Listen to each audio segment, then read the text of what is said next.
ইরানের পারমাণবিক স্থাপনায় যুক্তরাষ্ট্রের সামরিক বাহিনীর হামলার পর ইরানের সঙ্গে দ্রুত যুদ্ধ শেষ করার পরিকল্পনা করছে ইসরায়েল। এই বিষয়ে যুক্তরাষ্ট্র তার আরব মিত্রদের মাধ্যমে ইরানের কাছে ইসরায়েলের বার্তা পৌঁছে দিয়েছে। আরব ও ইসরায়েলি কর্মকর্তাদের বরাত দিয়ে মার্কিন সংবাদ মাধ্যম ওয়াল স্ট্রিট জার্নাল এক প্রতিবেদনে এই তথ্য জানানো হয়েছে। আগামী কয়েকদিনের মধ্যে অপারেশন রাইজিং লায়নের মাধ্যমে ইরানের পারমাণবিক ও ব্যালিস্টিক ক্ষেপণাস্ত্র হুমকি নির্মূল করে নিজেদের সামরিক লক্ষ্য খুব দ্রুত অর্জন করতে পারবে বলে প্রত্যাশা ইসরায়েলের।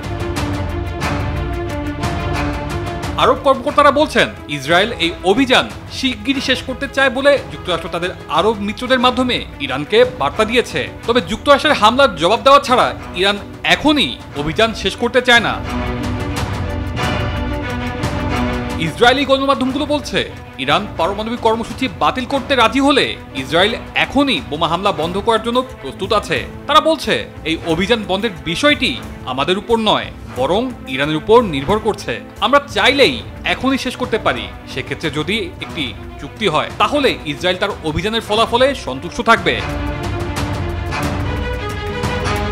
গণমাধ্যমগুলোর এক প্রতিবেদনে বলা হয়েছে, অভিযান শেষ করার দুটি পথ খোলা রয়েছে। প্রথমত, ইসরায়েল একতরফাভাবে ঘোষণা করতে পারে যে তারা তাদের যুদ্ধের লক্ষ্য অর্জন করেছে এবং ইরান ক্ষেপণাস্ত্র হামলা বন্ধ করেছে। দ্বিতীয়ত, উভয় পক্ষই যুদ্ধবিরতিতে সম্মত হয়েছে বলে যুক্তরাষ্ট্র ঘোষণা দিতে পারে, যদিও ইসরায়েল এটিকে কম গ্রহণযোগ্য হিসেবে মনে করে।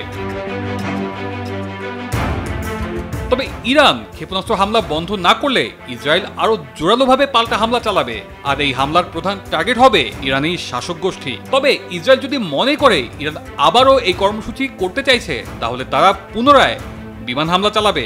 এর আগে ইসরায়েলের প্রধানমন্ত্রী বেনিয়ামিন নেতানিয়াহু বলেছিলেন, ইরানের বিরুদ্ধে ইসরায়েল তাদের লক্ষ্য অর্জনের দ্বারপ্রান্তে রয়েছে।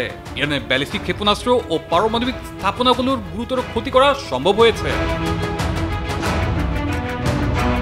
তিনি আরো বলেন, ইসরায়েল কোনো দীর্ঘমেয়াদী যুদ্ধে জড়াতে চায় না, তবে সবচেয়ে গুরুত্বপূর্ণ লক্ষ্য পূরণ না হওয়া পর্যন্ত তাদের এই অভিযান বন্ধ করার প্রশ্নই আসে না।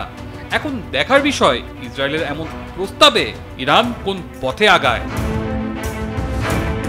তানজিলুর রহমান তুষার, বৈশাখী সংবাদ।